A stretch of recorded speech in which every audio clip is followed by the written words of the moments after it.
shines bright on such a night as this, when the sweet wind did gently kiss the trees, and they make no noise. In such a night, Troilus methinks mounted the Trojan walls, and sighed his soul toward the Grecian tents, where Cressia lay that night.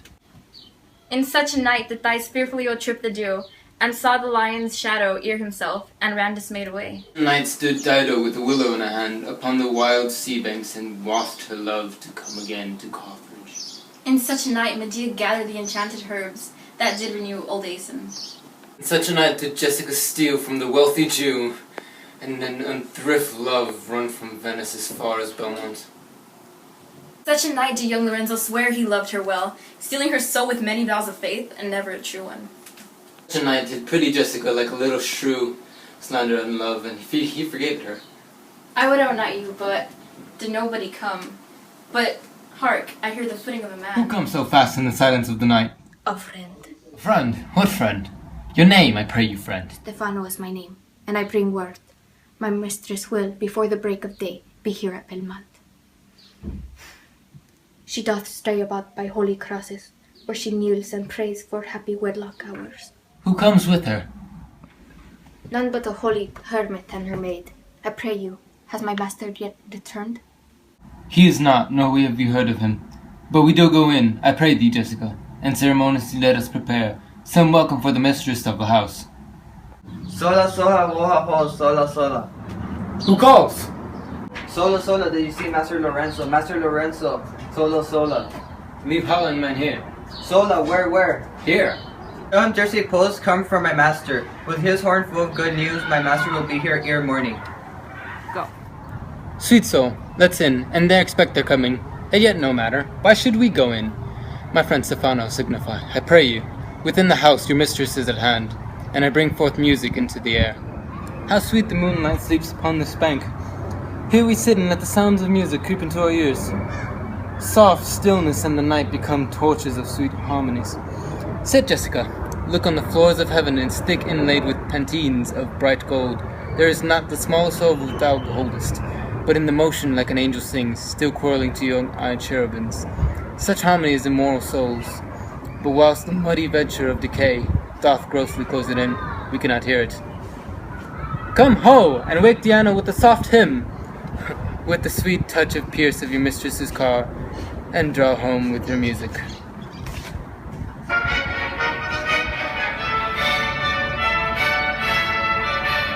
I never marry when I hear sweet music. The reason is, your spirits are attentive, for do it a note of wild and wanton herd, or race of useful and unhandled colts, fetching mad bounds, bellowing and neighing loud, which is the hot condition of their blood. If they but perchance hear a trumpet sound, or any music touch their ears, you shall perceive them to make a mutual stand, their savage eyes turn to a modest gaze, by the sweet power of music. Therefore a poet did feign the Orpheus drew trees, stones, and floods, since rough so stockish, hard and full of rage, but for the music doth change his nature. The man hath no music himself, nor is moved with the concord of sweet sound, is fit for the Trojan stratagems and spoils. The motions of his spirit are as dull as night, and his affections as dark as Erebus. Let no such man be trusted. Mock the music. That light we see is burning my hall. How far that little candle throws his beams. So shines a good deed in a naughty world. When the moon shone, we did not see the candle. So doth the greater glory dim bless. A substitute shines brightly as a king, unto the king, and then his state empties itself, as it doth on an inland brook, into the big state of waters. Music, hark. It is your music, madame, in house. Nothing is good, I see, without respect. Methinks it sounds sweeter than by day. Or doth sing as sweetly as a lark, whether neither is attended, and I think but the nightingale. If she should sing by day, when every goose is cackling, would be thought no better musician than the wren. How many things by season seasoned are, the right praise and true perfection. Peace, ho! The music seems with end along, and that would be perfectly non-legal. That is a voice, or I am deceived, of Portia. The blind man knows the cuckoo by the bad voice. Dear lady, welcome home. We've been praying for our husband's health, which speed we hope, better for the words. Are they returned? Madam, they are not yet, but there come a messenger to signify their coming. Go in, Nerissa. Give order to my servants that they take no note of us leaving at all. Nor you, Lorenzo, nor you, Jessica. Your husband is at hand. I hear his trumpet. We are no telltales, madam. for you not. This night, methinks, is but the daylight sick. It looks a little paler, 'tis a day, such as a day is when the sun is hid. We should hold day with the antipodes if you would walk in the absence of the sun. Let me give light, but let me not be light. For a light wife doth make a heavy husband, and never be Bassanio so for me. But God, sort all, you're welcome home, my lord. Thank you, madam. Give welcome to my friend. This is a man, this is Antonio, to whom I am infinitely bound. You should in all sense be much bound to him, for as I hear, he is much bound to you. You are very welcome to our house. It must appear in other ways than words. Therefore, I send this breathing courtesy. By yonder moon, I swear you do me wrong. In faith, I gave it to the judge's clerk. Well, he felt it glad that he had it for my part, since you do take it. Love so much at heart. What? Ho, a quarrel already? What's the matter? But a hoop of gold, a paltry ring that she did give me, whose posy was, for all the world, like cutlass poetry. Upon a knife, leave me, and love me not. What talk you of the policy or the value? You swore to me when I did give it to you, that you would wear it to your hour of death, and that it should lie with you in your grave. Though not for me, yet for your behemoth oaths, you should have been respected and have kept it. Gave it a judge's clerk? No, God's my judge. The clerk will never wear a hair on his face that had it. He will, and if he lived to be a man. I, if a woman lived to be a man. Now by this hand, I gave it to a youth, a kind of little boy, a scrubbed boy, no higher than thyself, the judge's clerk, a prating that begged it as a fee. I could not for my heart deny it him. You're to blame. I must be plain with you. To part so slightly with your wife's first gift, a thing stuck on oaths upon your finger, and so riveted with faith unto your flesh. I gave my love a ring, I made him swear never to part with it. And here he stands. I dare be sworn for he would not leave it, nor pluck it from his finger, for the well that the world masters. Now in faith, Gratiano, you give your wife too unkind a cause of grief, and to our Marie, I should be mad at it. Why, I were best to cut my left hand off, and I swear I lost the ring defending it. My lord Bassanio gave his ring away unto the judge that begged it, and indeed deserved it too. And the boy, his clerk. This took some pains in writing. He begged mine. Neither man nor master would aught but the 2 rings. What ring gave you, my lord? Not that I hope that you received from me. If I could add a light unto a fault, I would deny it. But you see my finger hath not the ring upon it. Even so void is your false heart of truth. By heaven, I never come into your bed until I see that ring. Nor I in yours until I see mine again. If you did not know to whom I gave the ring, if you did not know for whom I gave the ring, and how conceive for what I gave the ring, and how unwillingly I left the ring, when not I would be accepted but the ring, you would abate the strength of your displeasure.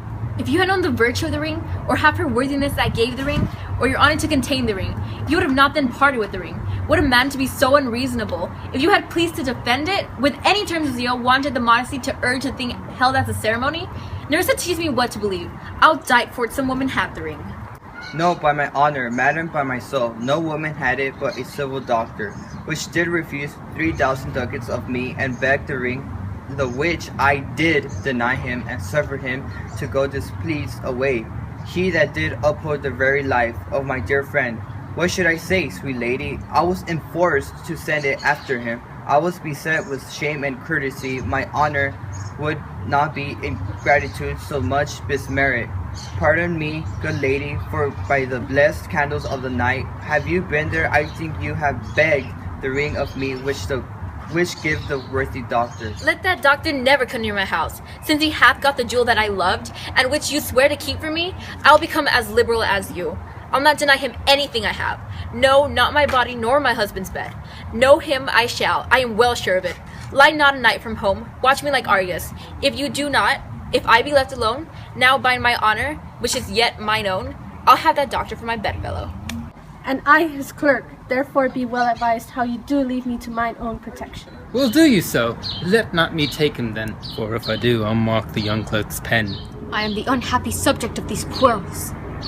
Sir, grieve not, you're welcome notwithstanding. Portia, forgive me this enforced wrong, and in the hearing of these many friends, I swear to thee, even by the thin own fair eyes, wherein I see myself. Mark you but that, in both my eyes he doubly sees himself.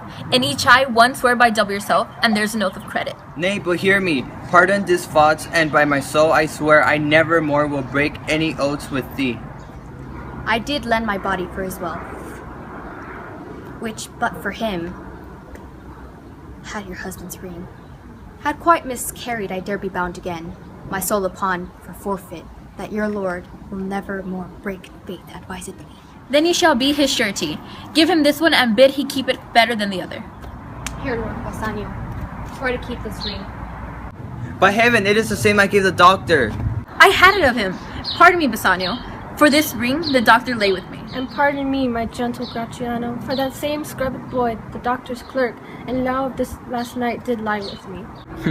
Well, this is like the mending of highways in summer, where the ways are fair enough. What, are we cockles and ere deserved it? Speak not so grossly, you are all amazed. Here's a letter. Read it at your leisure. It comes from Pata, from Valerio.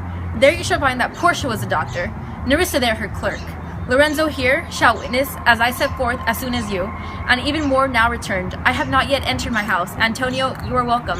And I have better news for you in store than you expect. Unseal this letter. There you shall find that 3 of your argosies are richly come to harbor suddenly. You shall not know by which a strange accident I chanced on this letter. I am dumb. Were you the doctor and I knew you not? Were you the clerk that is to make me a cuckold? Aye, but the clerk that never means to do it, unless he live until he be a man. Sweet doctor, you shall be my bedfellow. When I am absent, then lie with my wife.